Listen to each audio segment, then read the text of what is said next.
Assalamualaikum, selamat petang semua, apa khabar? Ni saya nak tunjuk pokok gaharu subintegra Thailand punya. Buah banyak jatuh berderai bawah ni. So video ni tujuannya saya nak tunjuk yang macam mana rupanya kalau biji dah matang. Mana dia? Okey, ni dia.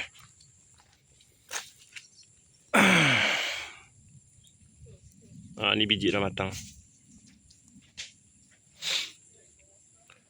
Banyak kat sini. Bertabur. Dia ekor macam berudu tu. Dia buah dia macam ni. Macam tu. Bulat macam ni. Ni pun melekat dengan belakang. Lepas tu nanti dia akan kembang, jatuh, pecah pom. Biji dalam ni. Dia tak ada isi Dia tak ada isi.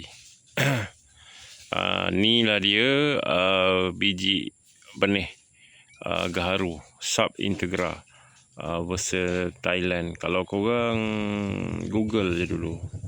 Jadi cerita dia dulu masa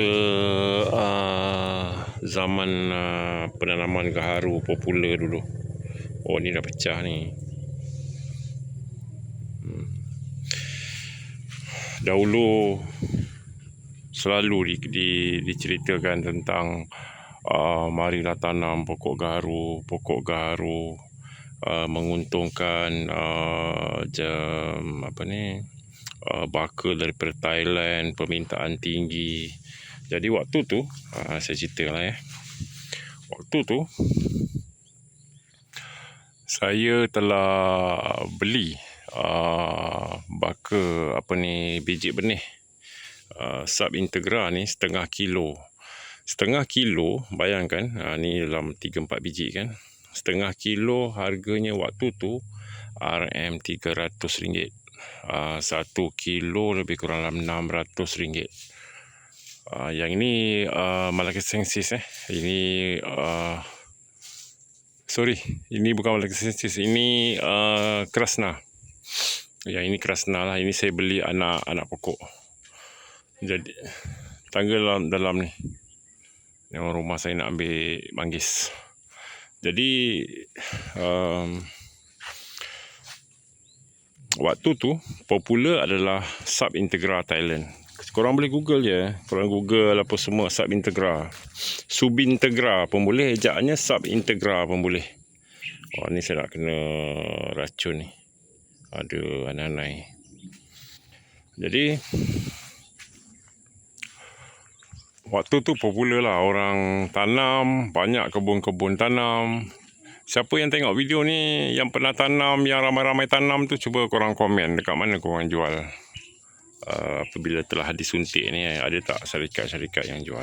Sebab waktu tu popularnya adalah untuk anak pokok, untuk biji benih. Tapi pembeli saya tak pernah dengar. Kalau dia orang promote untuk beli pun, dia orang kata tanam nanti kami akan beli. Tapi bila kita nak produce untuk keluarkan hasil, mereka pada tanam. Macam itulah bunyinya. Jadi korang kalau penanaman, ni saya tak cerita tak semualah saya cerita pengalaman. Kalau ada saja penanaman apa-apa, so saya contohkan sekarang ni adalah yang terbaru adalah gaharu tanpa suntikan.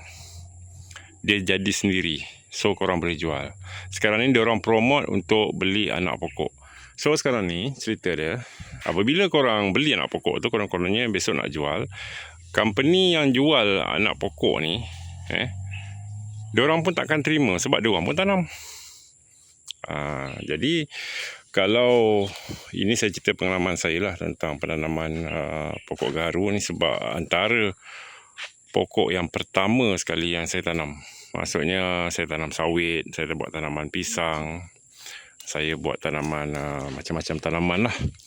Dan tanaman gaharu ni stay, belum memberikan pulangan apa-apa lah. Itu cerita dia. Jadi sekarang ni video saya ni keluar, jadi korang tag siapa yang beli. Mari kita berusaha-sama nak keluarkan hasil. Masih tak ada. Ini video yang ketiga lah saya keluarkan tentang pokok garu. Siapa nak garu? Mari. Mari. Ni. Usia lebih kurang dalam 10 tahun.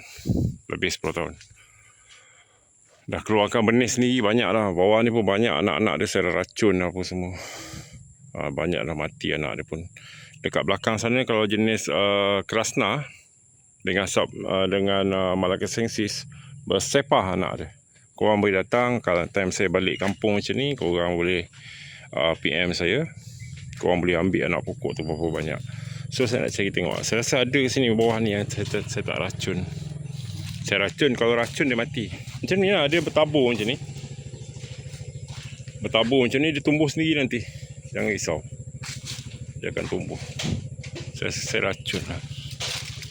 Tapi banyak bawah ni saya racun mati. Tapi kalau yang dekat sana, dekat belakang tu memang bersepah lah. Kalau korang tengok video yang sebelum ni, memang banyak lah.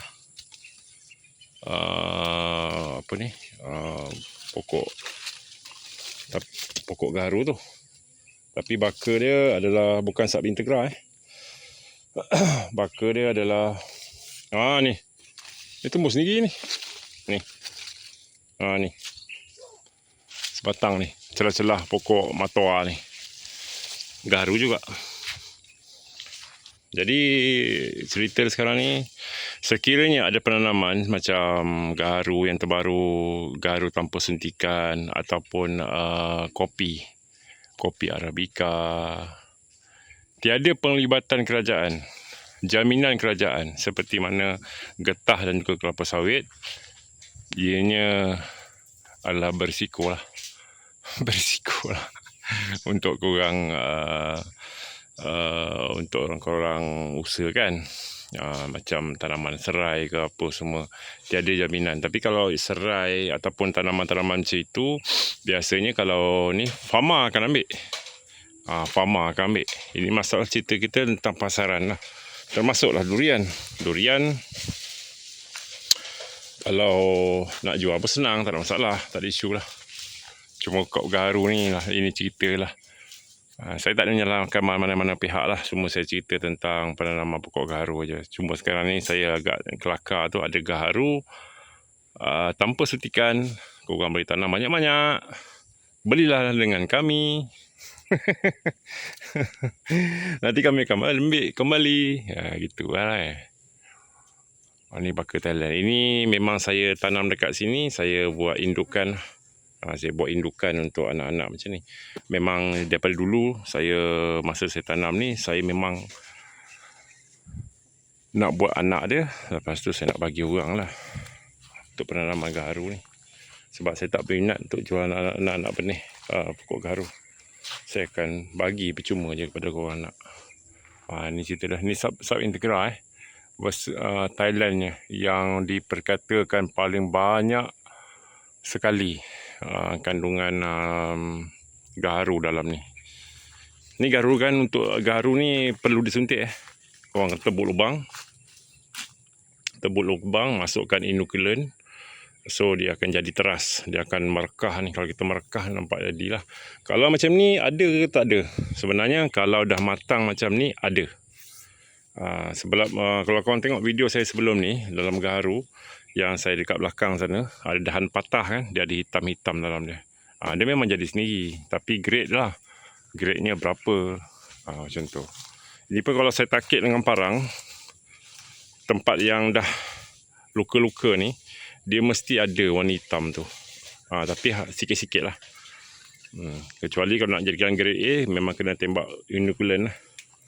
Kena pula dah kena nanai macam ni, dia merekah macam ni, bawah ni dia sejadi sikit-sikit. Percaya kat saya, dia jadi macam orang kata dekat baju tu, dia seolah macam tai lalat dekat kayu tu penuh hitam-hitam tu, macam tai lalat tu. Macam itulah. Ni lah satu penanaman saya yang lebih kurang hampir 15 tahun yang belum mendatangkan hasil. Saya still menunggu sesiapa yang nak datang, dia suntik, dia ambil, dia beli. Harga runding dengan saya bagi mur-mur je. Sebab saya tak nak suntik, saya tak nak. Saya tak nak apa, korang boleh datang, korang suntik, korang ambil dengan saya beli. Bawa pergi. Ini pokok bawa pergi. Saya ada lebih kurang dalam 15 batang. Sub Integra sepokok saja. Dan mereka ni rajin berbuah, sangat rajin. Belakang sana bersepah anak pokok Sub Integra, bukan Malacasensis. Yang ini jadi sendiri lah. Tumbuh. Celah-celah pokok ni pun tumbuh. Ni nampak macam Malacasensis ni, daun lebar. Kalau Sub Integra daunnya tirus macam musang king. Cara tanam dia, kau masuk dalam, kalau kokopit cantik lah. Tanamnya macam ini. Tanamnya terbalik macam ni, ekornya ke atas. Ekor ni ke atas. Nanti dia akan pecah dekat sini, keluar akar. Dia akan junjung dia jadi helmet. Lepas tu jatuh lah, keluar daun. Dia macam tu lah. Alright, Assalamualaikum semua. Ini video last lah saya tentang pokok garu yang saya tanam kat sini. Harap video ni sampai kepada petani-petani garu yang batch saya dulu. Dan juga pembeli-pembeli pokok garu. Siapa yang berminat boleh hubungi saya, tak ada masalah. Saya menunggu PM saya. Assalamualaikum. Selamat petang. Bye-bye.